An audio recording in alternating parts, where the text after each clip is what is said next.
the problem is most people stay there. They stay in phase one, and they stay in the thinking about the spiritual topics and the spiritual tools. Yeah. But they never really learn. A Course in Miracles says you cannot bring the light to the dark. You have to bring the dark to the light. You have to go into the world does not need more light workers.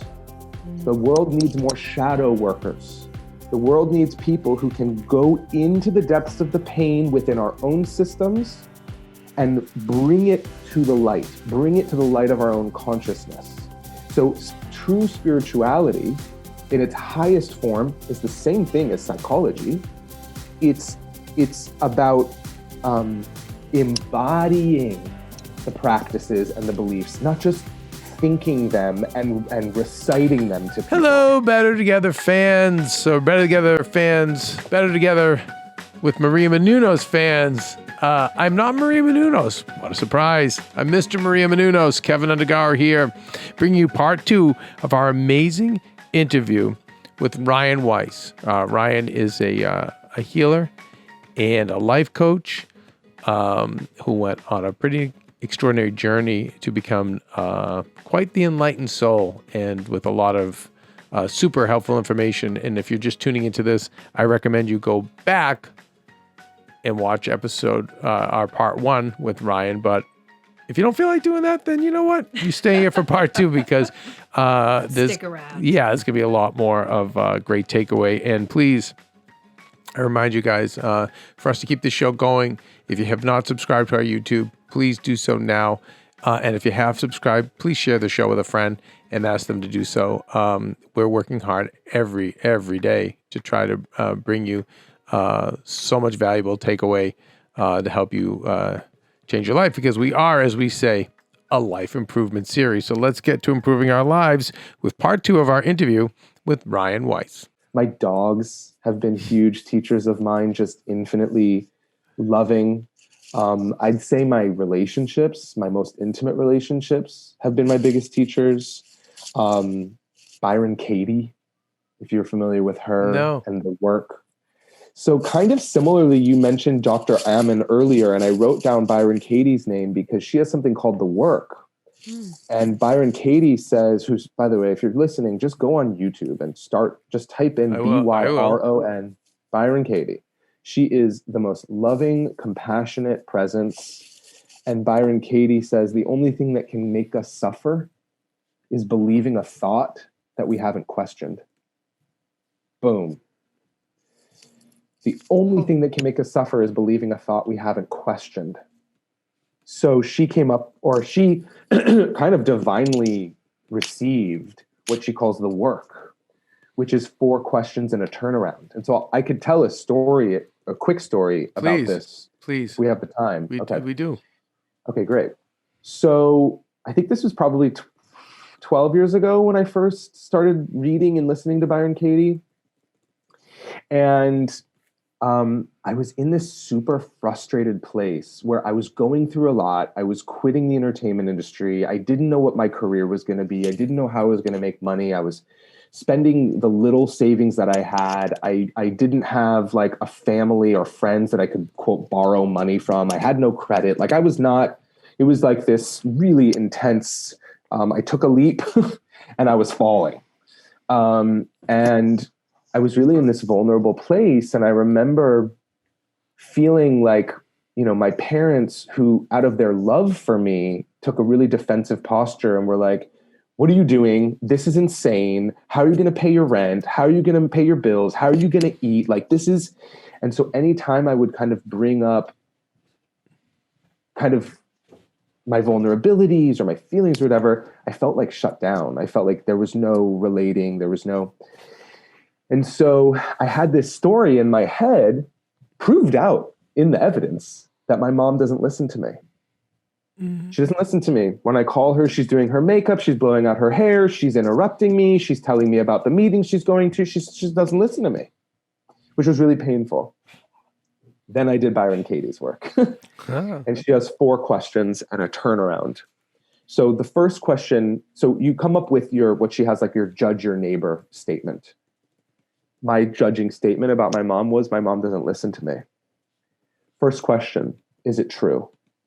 I'm like, hell yeah, it's true. Here's all the reasons I just shared with you. Question number 2, can you know without a shadow of a doubt that statement is true? And I was like, fuck, I can't. Maybe while she's doing her hair and blowing it out and talking about this, maybe she hears me too. Maybe she is listening to me. Like maybe sometimes she hears me. Question number 3. What happens or how do you feel when you believe the thought, my mother doesn't listen to me? It's like, well, I feel rejected. I feel small. I feel unloved. I feel uncared for. I feel unsafe. I feel that I don't matter. Number 4, who would you be if that thought never occurred to you? And I flashed to a moment before getting on the phone with my mom. And I realized that when I see her calling, I have this stress response because she doesn't listen to me. So what the fuck's the point? So I was like, well, if I didn't believe that, if that thought never occurred to me, I'd get on the phone with her just like I get on the phone with anybody else. Yeah. 5th question. No, not 5th question. 4 questions and a turnaround. Change one word in the sentence that makes the opposite of the sentence true. And this is where it got really interesting. Change one word in the sentence to make the opposite of the sentence, to make the sentence mean the opposite. So my mother doesn't listen to me. Change one word. My mother listens to me. It's like, okay, that feels good. I don't know that it really feels true. And I was like, well, let me see if I can play around a little more. And I switched the pronouns and the noun. And I said, from my mother doesn't listen to me. Oh, we're going to bring tears to me. I don't listen to my mom. Oh. And I was like, Heavy. Oh my God. When I'm on the phone with my mom and she's yapping away and talking about whatever she's talking about, I'm not listening to her. I'm listening to my frustration about the fact that she's talking all the time, about the fact that there's no space for me to be heard. And I realized, how the hell am I supposed to expect to be heard if I'm not going to listen? And so it's, again, that giraffe thing. If I truly want to be a healer in the world, I start right here. So I made a commitment. Anytime I'm on the phone with my mom, I'm going to listen. And I'm going to make listening to her my number one priority. So what I did practically was anytime she'd be calling me, if I was like in mode, in movement, in stress, I wouldn't pick up. Because I knew I wasn't going to have the capacity to listen deeply. Yeah, to hold. Yes. Hold. So then I would wait until I could take a few minutes, meditate a little, take some breaths, and then I would repeat, I listen to my mother. I listen to my mother. I intend to listen deeply. Then I would call her. This happened for a few weeks until one day my mom called me for the first time in my life. And she said, I just want to say to you, I feel so much closer to you than I've ever felt. Wow. So, Ryan, I swear, I think I've said it before on the show. I've experienced it myself. Other healers like you have corroborated it, and I hope you can too. But isn't it true that sometimes we do the work for the other parties in our lives and they shift because of the work we did? It's a great statement. Yes, 100%. However, they may not shift in the way we want them to shift. Oh my God. So let's talk. She shifted in a cool way though, right? Totally. But so give me an example of when they don't. I want to, because I think I know what you're going to say because I think I've experienced it too. Yeah. This happened a lot more in my earlier kind of waking up. Yes. To myself. Because that's traumatic to those around you because it's such a close to you, 180, right? Mm-hmm. And so I want to hear about yes, because those are the shifts I also see too. But I want to hear from you. Yeah. Listen, people are used to us being who we've been. Yeah. So if we've been in ego reactivity and judgment and blame and living in our traumatic wounds and not knowing how to nurture ourselves and therefore defending ourselves and attacking others, that's who we've been in people's lives, and that's what they're used to. And they know how to interact with that. And there's a certain amount of safety, even though it's an insecure attachment. There's a certain amount of safety of knowing this is how we're attached. Yeah, and or even if you feel like a victim, the community is also victims. So it's like, it's cool. Like we're all gonna drink and party together because life just sucks. Like you said, the universe sucks. But hey, man, whatever. I'll 2 more Bud Lights or whatever 2 more Cosmopolitans, whatever your thing is. Yep. Yeah, and so yes, and when you make that shift, some of those people are like, whoa, what? Right? Like, what's going on with you? Totally. Well, so there's 2 things that happen. One is it dysregulates the relationship because you're now showing up in a way that's different. So they're like, wait, I don't know how to feel safe here. I don't know how to relate here. I'm used to relating to you in a different way. You're not holding the space for that right now. So I don't know how to relate here. So that's the other person's experience. One of the things that also happens though, is especially at the beginning of our waking up, we go so far in the other direction. We've suddenly found Jesus and everything's great. And my mind has changed forever. And it's all about gratitude. And it's all about ayahuasca. And it's all about like enlightenment. And it's like so disconnected from reality. Yeah. Right. And I'm not knocking that. I kind of am. But we have to kind of go through. It's almost phase 1. No, it's phase 1 of because it's like, oh my God, you don't understand what I just did. Because I see it with Maria all the time. After she does her shows, she'll run in and be like, you don't understand what I just discovered. It's just like and I'm this, and I, like 2 years ago, I'd be like, oh, really, Maria? Like, but you're just so excited because you've seen something so glorious and so magical. Well, and I'd say the excitement is cool. The excitement is great. Is it embodied is the question. Are you living it yet? Right. Because the problem is most people stay there. They stay in phase 1 and they stay in the thinking about the spiritual topics and the spiritual tools. Yeah. But they never really learn. A Course in Miracles says you cannot bring the light to the dark. You have to bring the dark to the light. Oh. You have to go into the world does not need more light workers. The world needs more shadow workers. The world needs people who can go into the depths of the pain within our own systems and bring it to the light of our own consciousness. So true spirituality in its highest form is the same thing as psychology. It's about embodying the practices and the beliefs, not just thinking them and reciting them to people, right? I remember a long time, it's like learning to follow people's actions. It's like, how many young women, millennial women do I know who are starting to date these men who have like done 16 ayahuasca ceremonies and are suddenly this like enlightened master and know how to worship to the altar of the divine feminine. And then as soon as there's an issue in their relationship, he's like, bye, I'm out. The mask falls off. Goodbye. Completely. Yes. So, and by the way, there's a lot of that crap in the world of healers and spiritual teachers. Like, if you want to find a healer or spiritual teacher to help you with relationships, probably a good idea they're in one. Ooh. Probably a good idea that they actually know how to move through the challenges of relationships. I mean, listen, I bring it over to business. When I see how many people are taking advice from people in business, and I will say, are any of them like supremely successful? I'm talking like self-made multimillionaires. Like I'm not saying funny. Howard Stern last week was ribbing on his guys. He was baiting them and asking them, how they were spending their money.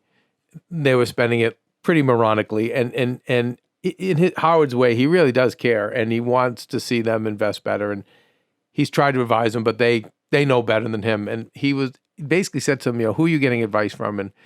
And he was asking, who's the smartest, most successful person you know? And they were just naming the most random people. And he was like, Howard never has wanted to talk about his own money, but he basically was like, I'm like maybe 50 million away from being a billionaire. Like, I'm like, are you kidding me? And you're not like he was, but I see that in my business world all the time. Like, who are you taking advice from? And in the spiritual world, yeah, like, are you in a relationship? Do you have, yes, it's a great kind of tool. It's a great barometer. Yeah, the Course in Miracles calls that the unhealed healer. Ooh. A lot of unhealed healers out there. And Ryan, not that we have to be fully healed. No, I don't think we ever will serve. be. I think we're even like we've had Deepak Chopra on. We've had people, and I can see where they have pain and things. Of course, we all have that. We're never going to be. It's just trying to get there. But I feel like in the kind of Instagram influencer world, it becomes so sexy and so attractive to become a healer, to get all those likes, get those dopamine hits, and then your ego, like you said, is controlling the narrative. And so, yeah, I see a lot of people who go from the magical part of the awakening, don't do the work, and they're right out there and teaching and stuff. And I'm like, ooh, no. It comes down to it's like anything, which we keep hearing for any person who's successful at whatever they do on this show. It seems to always come back to one thing, as we interviewed Rosie Acosta about yesterday, the work. You gotta, they can't get around the work. So you have the awakening and you see all these magical things like that could be, but then you went to work, Ryan.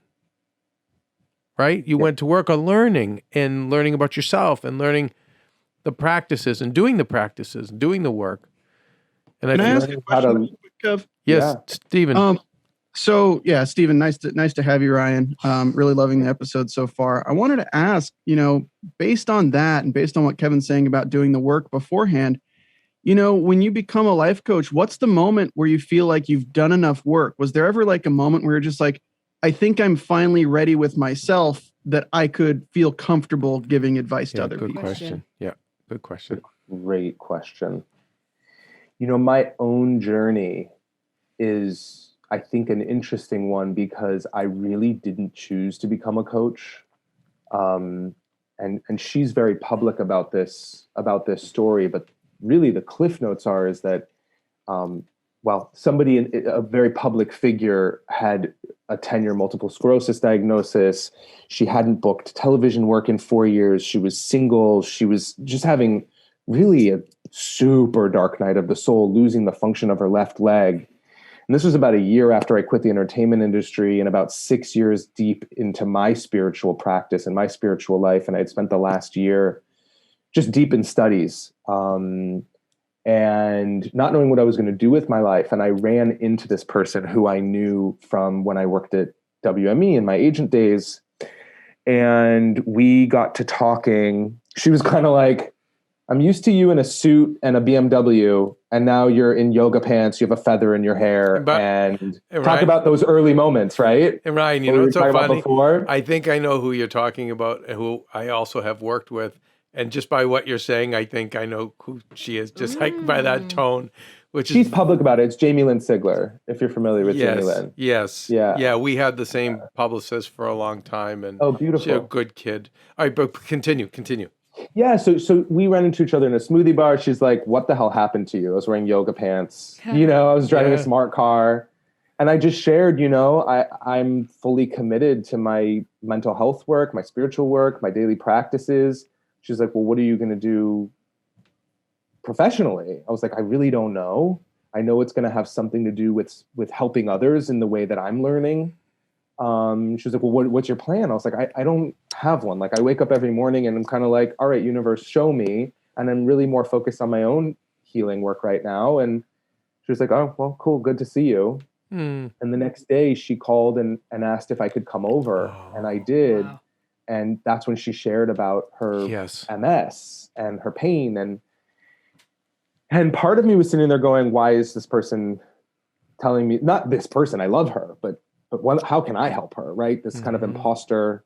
And another part of me was like, very clear on the work I've been doing with A Course in Miracles. And the Course teaches that sickness is created by a stress we put on the body that the body is not meant to handle. And that ultimate stress we put on the body is the belief that we are the body. It's a disconnection from the real self that puts a stress on the body that the body can't carry, which creates stress and symptoms, etc. And the body speaks to us. It's trying to get us to recognize who we truly are and what we're actually connected to, so that we can offload some of the stress that we've been carrying our whole life so that it can function appropriately. And so we're just like talking about this, and it was pretty miraculous. There was a really miraculous thing that happened where she was able to move her leg in a way that she hadn't been able to in 10 years. It was really miraculous. And I left, and the next day I was looking for apartments. I had $200 in my bank account. Literally, I moved out of the house that I was living in. I moved into my sister's house. For 2 weeks, I had gone to be looking for apartments. I went to Silver Lake, $200. What the hell am I doing? Talking to the universe, show me, thank you, show me. So went and saw a couple places in Silver Lake, got a phone call from Jamie.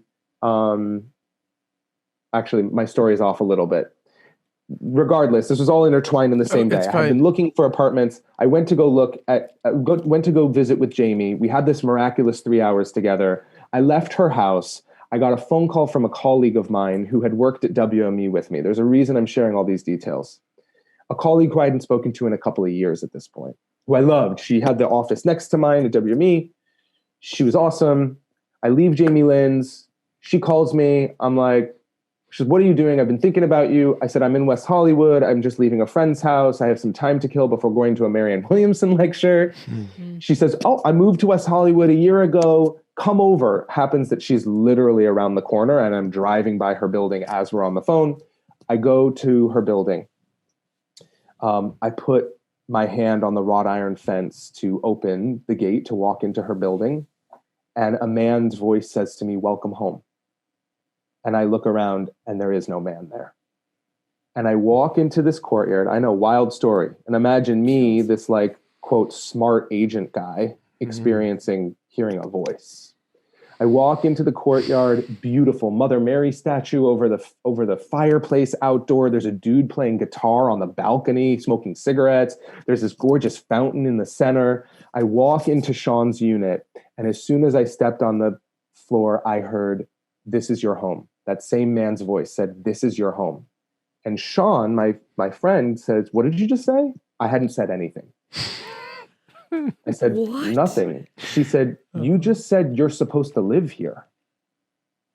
Are you looking for an apartment? I was like, yeah, just as of this morning. She says, Barry across the way moved out this morning. No one ever moves out of this building. There's a huge wait list. Come with me, takes a flashlight, takes my hand, runs me across the courtyard, shines it in. Turns out James Dean lived in this unit, built in 1921. So beautiful. Clay, authentic floors, a hearth fireplace, just like this beautiful, small little sanctuary. I leave. She's like, are you seriously looking for a place? I was like, yeah, I'm seriously looking for a place. I leave. I go to the Marianne Williamson lecture. I wake up the next morning. I get a phone call from the landlord at Harper and Fountain saying, hi, everyone in the building sent me an email this morning. I got 8 emails saying we want Ryan Weiss to move in. Wow. I hadn't met any of them. Sean went door to door knocking on their doors saying, email Allegra right now. She says, we have this great meeting. She says, write me a check for $2,500 and the place is yours. I had $200 in my bank account. I get in my car. I said to her, let me go get my checkbook. I get in my car. I start driving and I'm like, okay, God, I freaking start looking for apartments. I happen to find this unbelievable place. I just met with the landlord. I'm hearing voices in my head telling me this is my home. I didn't feel crazy at all. I felt like totally in my body. And I just said, show me. My phone starts ringing. It's Jamie Lynn. She says, I woke up this morning. For the first time in 10 years, I threw my covers off. I danced around my house as if I was Belle in Beauty and the Beast again on Broadway. I haven't done that in years. It lasted for about an hour. Then I realized what I was doing and all the pain in my leg came back. Yep. Yeah. And she said, something happened yesterday. I want to hire you as my life coach. There's a reason I'm telling you this story, Stephen. She said, I'm going to hire you as my life coach. I said, I'm not a life coach. I knew one life coach at the time that I thought was smarmy. I just didn't like it. This is 11 years ago. I said, I'm not a life coach, but let me introduce you to Marianne Williamson. Let's get you a copy of A Course in Miracles. Let's find you a health coach. Like, I'm so here for you. She said, nope, I've tried so much of that. Yes, I want to meet Marianne Williamson. But I've tried so much of that. I've spent all this money over a decade. Like, I feel more free from what we did yesterday, and I'm hiring as my life coach. I hired a life coach once. He charged me for 10 sessions at a time, $250 a piece. Where are you right now? I have a check for $2,500 with your name on it. Oh my God. So that moment, I mean, right? it was undeniable. All my practical, rational head that my parents were like, what if this is medical malpractice? What if something happens to her? You can't be liable. You can't, all of that stuff, it just went out the window. It was just like, okay. And so I said yes. And we started working together. And within 3 months, she booked a television series. She met Cutter, who's now her husband and the father of her children. Her life started turning around, and it was this beautiful moment. Not that she was ever healed forever and ever. She still deals with all sorts of challenges and stresses that she talks about publicly, but it was a big transformation in her life. Her friends started seeing a light come back on inside of her, and then they started hiring me. That's how my coaching practice started. Wow. I would say for the first 7 years, I had lots of, should I really be doing this? Is this really ethical? Do I really know what I'm doing? Yeah. And I had to move through a lot of that. And I would say about 8 years in, they say 10,000 hours, you feel like you have a mastery at something. There was a switch. I think a big switch happened when I started doing my own trauma-informed healing. And it moved from the Course in Miracles kind of spiritual, psychological, spiritual stuff to really being informed by the two things I said before. Healing happens when we create safe space for people to share their stories and we validate their emotions. When that piece came online, it was like everything synced up in my world, in my work. And now I help people going through the hardest, most painful, challenging divorces or business losses or health conditions. I'm very clear with them that I'm not licensed, that I am not a therapist. They're very clear in my contract of what I am not. But I've never marketed my business. I've never paid a marketer. I've never done a paid ad. It's 100% through word of mouth because my success is 100% connected to the success and transformation of the people that I work with. So, Stephen, that's a long way of answering your question to say it's only 4 years ago that I really started feeling, oh, yeah, I know what I do. I've heard too, Ryan, that a lot of people, they say, suffer from imposter syndrome. Ryan's taking a break. Yeah. And I want to, Kels? Yes. What were some of your thoughts and takeaways here? Big takeaways for me. He was the second person this week who has said that, I wrote it down, we need to move at the pace of nature. And the universe is moving at a slow pace. And it really, like, for me, who I don't do anything self-care, even though, hello, this universe I'm in, I'm just like, yes, I do nothing. It just really reminded me that, like, you're only going to heal, you're only going to get better if you start moving at the pace of nature. And not like in my everyday life, but taking those, whether it's my 20-minute legs up the wall, my you do 30 your minutes walks, and I've just started. But even still, it feels to me like it's work. And it's rushed. Right. I know I have 10 minutes and I'll go. It's go got to be like, yeah. It's got to be like, this is my self-care moment. Exactly. I'm going on my walk. Exactly. I really liked his take on pushing buttons and how it's like your triggers, and instead of just having your triggers, it's examining why you have your triggers and how you change that. Right? And get rid of those triggers. Like we never and right say, now. Thank you for showing me those triggers. Yes, and trigger has become such a sexy term now, Yes. right? Like, Yes. I mean, I'm triggered. You're triggering me. I mean, I know even now elementary school kids were saying it to their parents. Yeah. But he's right in the respect of, okay, so why do you have those triggers? Right. And then, thank you for sharing them with me to the person rather than being like, you're triggering me. Right. Well, and Xavier Dogba, who we had on the show, he has like a trigger workbook, and I downloaded it and printed it out. You can get it off his website. That helped me a lot because I was like, holy cow, there are certain things that, like, even when I talk with you, Kev, I'm like, got mad at that or this or that. I'm like, oh, that's such a trigger for me. Like, how can I work through that? It's clearly something from my childhood or this or that. So yeah, I like that too, Stephen. And it was interesting to hear that because I love everyone has a different way to get there. But notice that he didn't do EMDR. He didn't do, I thought he was going to say all that stuff. And he got through reading this book. Yeah. And then the different self-care practices. Yeah. So I think that's very interesting because I know there's so many different ways for people to get there. I think it's interesting too. I like it because it's more relatable. You know, like not all of us can pay for EMDR. Not all of us can, go find an EMDR practitioner that even like sees us or whatever it is. I've known people do it. We've had on the Heal Squad, when we've done our heal sessions, certain people are just like, yeah, I'm sorry, I'm not feeling it. Right. For whatever reason. Right. So it's nice to hear it's that kind of approach. Yeah, I really like that. And I think, once again, it's like, he said it's the work.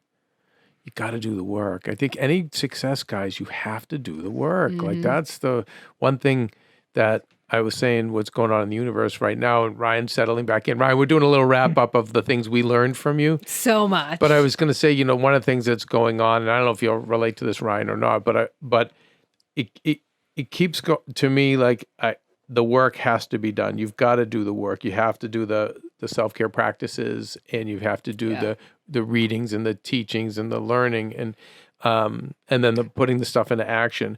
But it's difficult. What I find to be difficult is we kind of have these conflicting narratives going on today more than ever with the pandemic, which is because we'll have even healers come on the show who, are saying, on the one hand, go with your joy, live your best life, don't let jobs or whatever compromise your health. That's not important. Your pieces and this, that, and the other thing.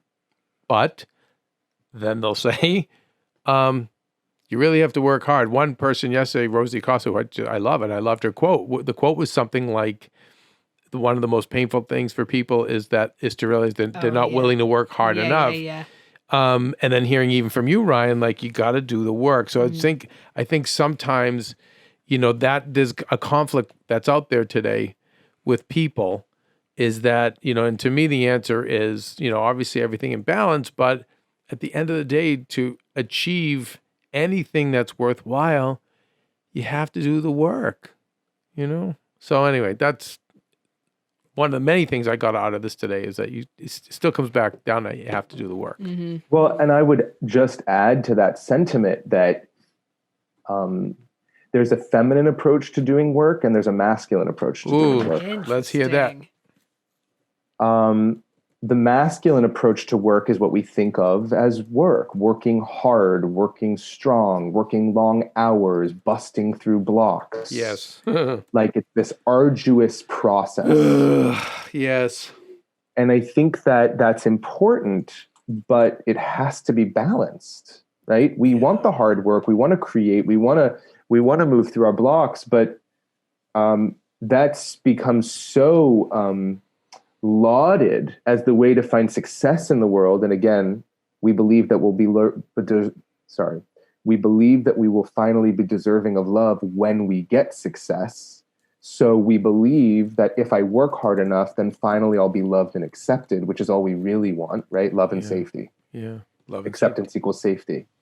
So if I work hard enough, I will achieve and then I'll be loved, which is literally the opposite of the truth, which is that you're born as love. You've always been love. You've never not been love. You've always been connected to this universe. You've always had your intuition. You've always been connected to creativity. And so the more feminine approach is not about working, quote, hard.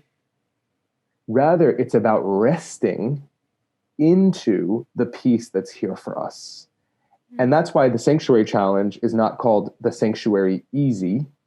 It's called the Sanctuary Challenge because in the world in which we live, this hyper fast-paced work hard mentality, it's a real challenge to slow down, to rest, and to learn how to nurture ourselves. Yeah. And when I say rest, I mean like sleep and naps, but I mean, what does it mean to rest into?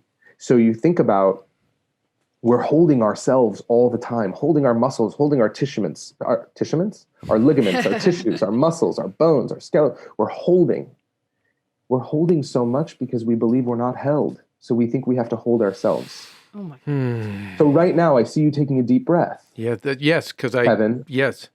So what if you take that deep breath right now? And what if all of our listeners, and I'll do it with you, what if you take a deep breath for a moment and fill up with air, hold that breath for a moment, and realize there is an entire earth holding you up. You don't have to hold yourself. And as you exhale, you relax the weight of your body. So you can exhale now. Relax the weight of your body, recognizing the earth is holding you. That we can be held instead of always having to hold. And so many of us who deal with codependency and anxious attachment and work, I have to work hard for everyone. Who holds us? Right? So many of us, and I imagine Maria included, and you included, hold space for so many people. Yeah. But who holds us? Yeah. Emery has always asked that too, because she does hold for so many people. Yeah. So the feminine approach to work, the work, is less about achieving and crossing things off a list and more about dropping into the support that's already here for us. And this masculine and feminine can be applied by men or women, correct? It's just an energy. Absolutely. We all have counterpoints of energy. Wow. Again, the masculine is only toxic when it's not balanced by the feminine. The feminine is the receiving, the feeling. The masculine is the working, the doing, the thinking. Masculine is action-oriented. Feminine is, like I said before, the art of doing nothing. Feminine is about receiving. So if you're an artist, hell, even a lawyer or a podcaster, whatever you do in the world, don't you want it to be inspired? Yeah. Don't you want it to, what you're putting into the world, don't you want it to be informed by wisdom, by art, by brilliance? Well, how do you expect to put anything out in the world that you're not receiving yourself? Because all you put out into the world is what's within you. Yeah. So if we don't drop into a receiving state to breathe in and rest into the natural brilliance that's here for us, and if you don't think there's natural brilliance here for you, well, just take a check at the billions or trillions of cells that live in and on your body that are all working together in perfect concert. Whoa. Right. Just go take a step into nature and look at a tree. Go cut a flower and look at a flower. I mean, nature is expressing its brilliance as us, all around us, in us. And so don't we want to connect to that brilliance? It's only the ego that says, I'm separate from all of that. The cool thing is that it's not true. It's only in our mind. The terrible thing about that is it's in our mind. And our mind is our tool for perception.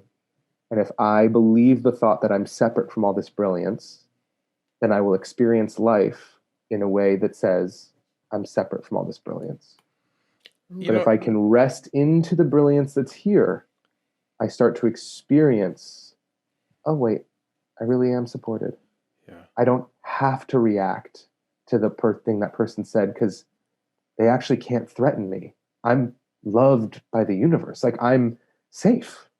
I'm actually safe. So what is there to defend? And I think there's so much about going into nature, like you were saying, is such a means to help to get you there. Yeah.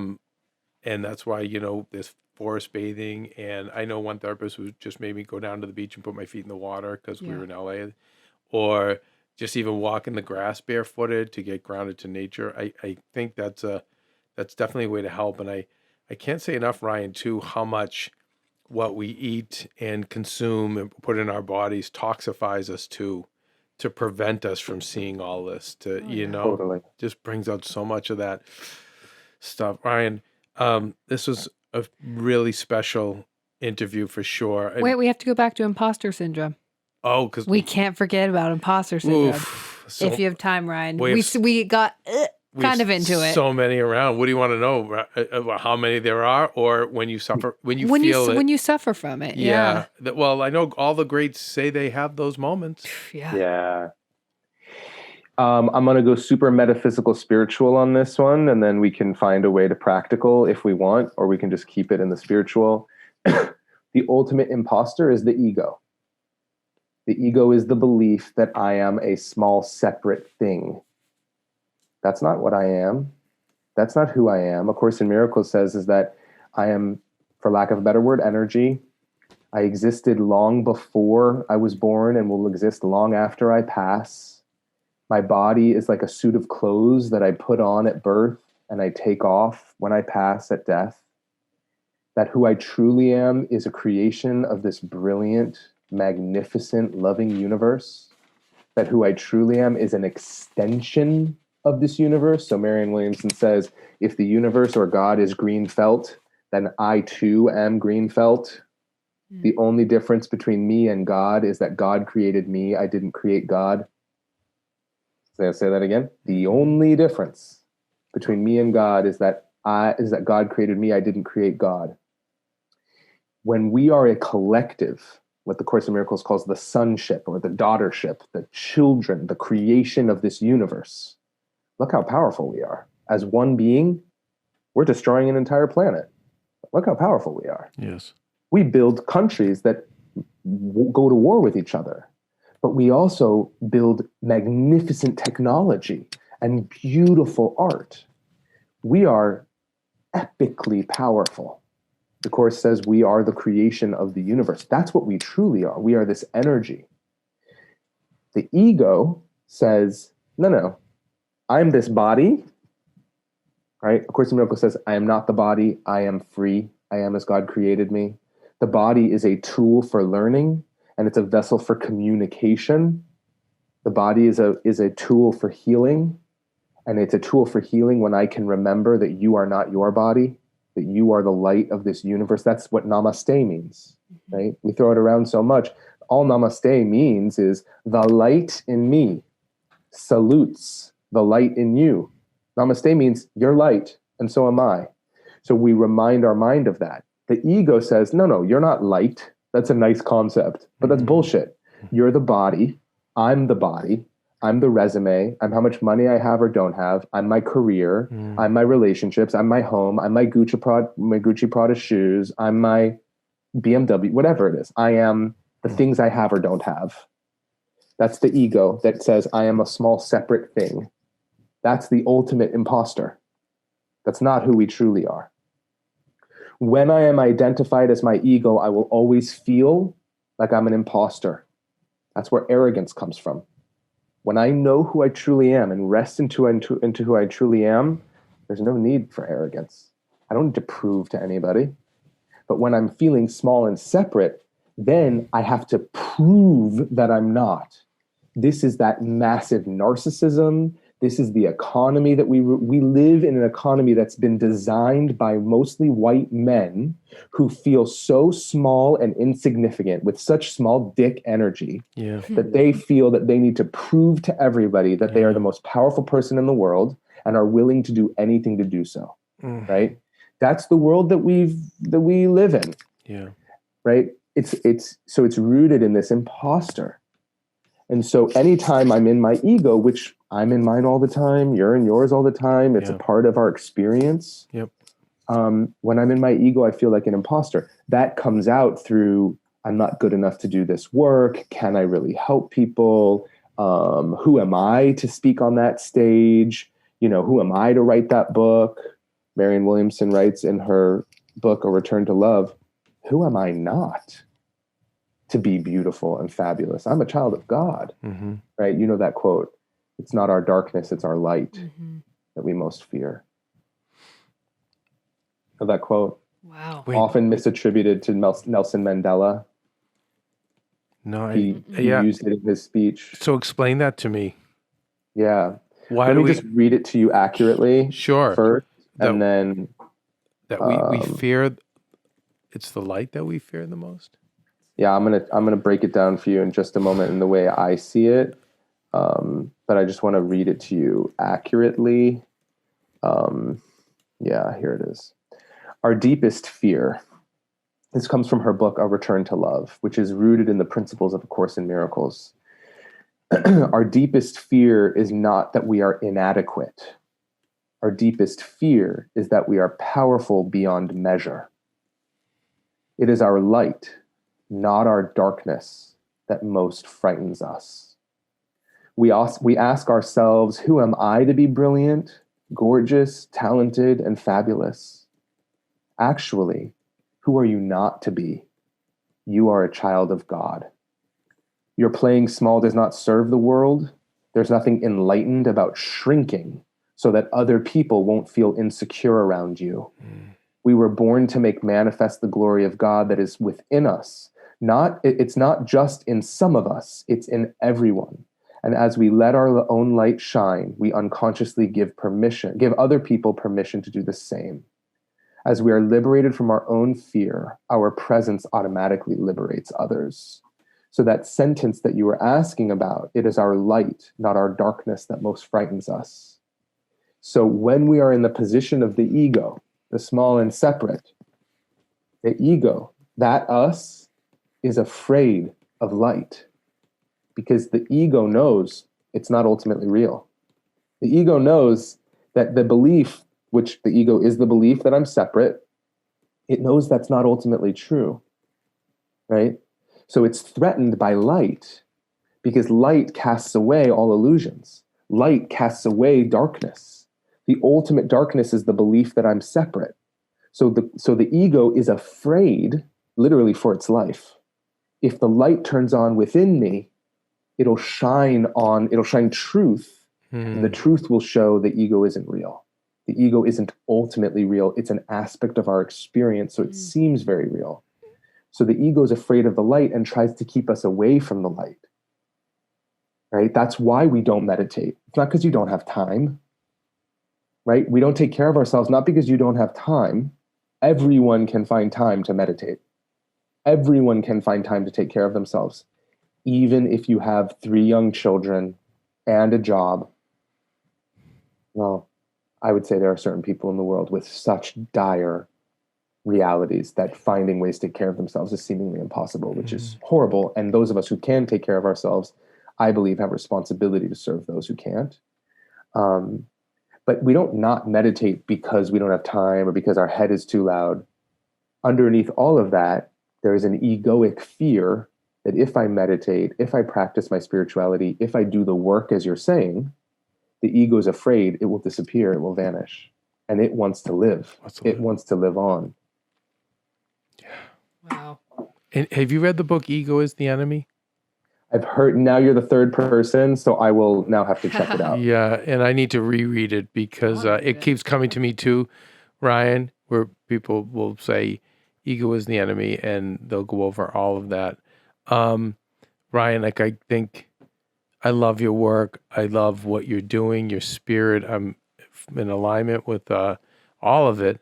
And to me, I bless your parents too, and if they are listening, because whatever they did to create you, and even 4 siblings who are men of God, like that's says a lot about your whole family, and you needed to kind of go through all that to become to find your calling and to be able to be where you are now, to give all this light to other people. So it's really cool. And I think a lot of people, we have the childlike view of our parents where we have them as heroes. And then I see a lot, Ryan, where then we just make them total enemies. Like, we blame them for everything. And the poor parents, like, I didn't know any better. I just was proud of you and I wanted to see you dance. You're a great dancer, Ryan. I wanted to, so I think there's that, empathy and compassion for them to understand. Totally. Yeah. And you know what? Like, the people that I see, I'm like, well, I kind of like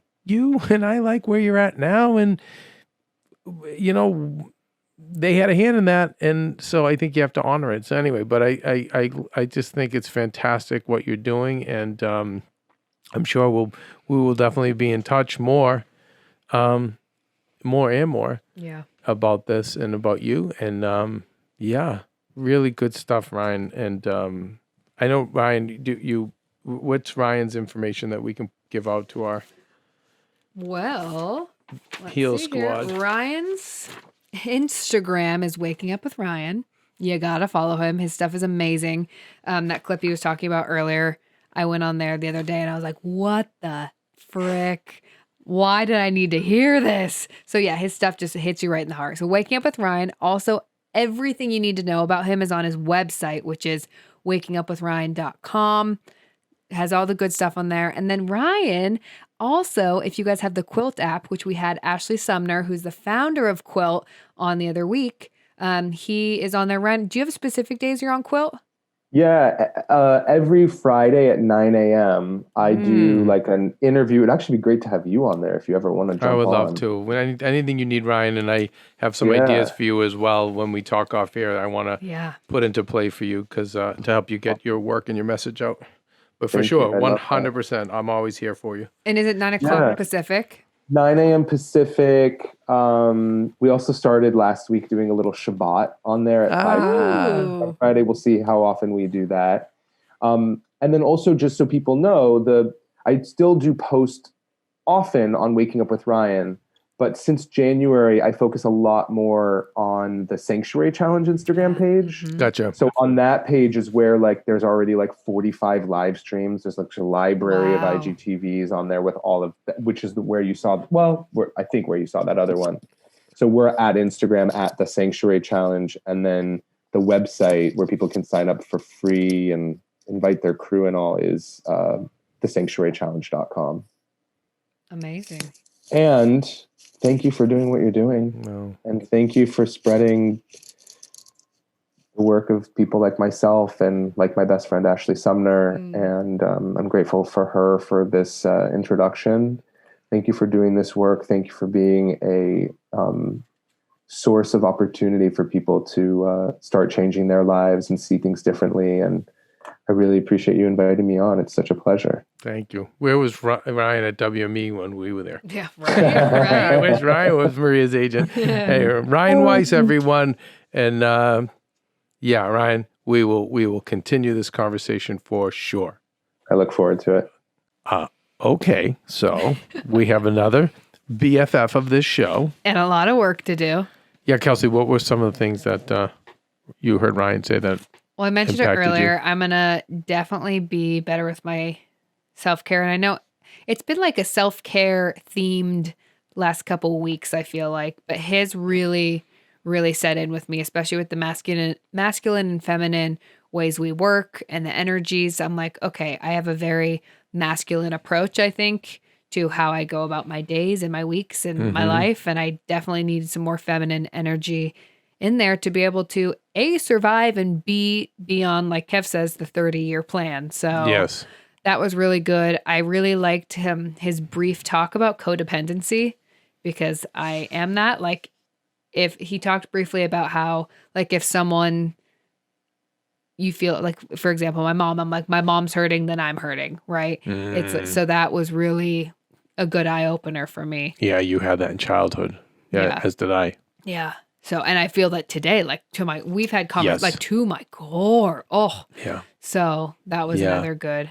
And I feel like that's one of the reasons why your stomach is where it's at. It's because you've taken on so much. Yeah. So a lot of stuff I got to do some work on, but in a good way.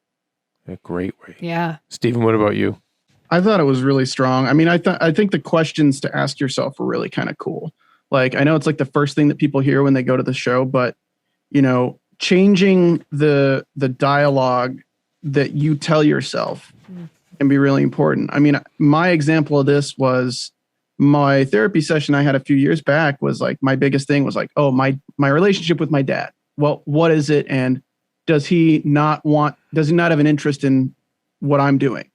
And through the therapy, we asked those questions, and I didn't realize it until now, but it changed the dialogue in my mind of, I'm not the person for him, or like, I don't have anything in common with him.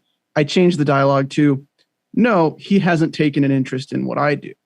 And it's like a mental shift that really made me not feel a guilt for not having as good of a relationship. And it really helped me build the relationship from there. Yeah. And I thought it's like what Ryan's saying in that moment, I think can really change a lot of people's relationships with their family if they kind of examine, as he said with his mom, like she was more connected to him once he stopped approaching it from a situation of her hurting him.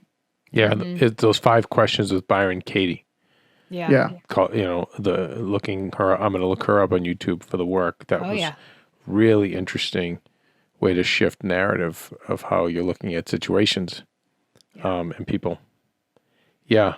And he kept mentioning A Course in Miracles. So I've heard it mentioned before, and it's something I want to read. Interesting that all his brothers are rabbis, so he's comes from a devout Jewish family, and yet the Course of Miracles is supposed to be teachings of Christ. But I feel like with all the healers too, they're almost universal in their religious beliefs. Definitely. There's a God, but it's not just in the universe, right? But there is many I hear say God, God, God, and I feel like I think the Gandhis and the Martin Luther Kings and the Jesuses and the Buddhas, and I think they're all conduits who are very enlightened souls, and they speak.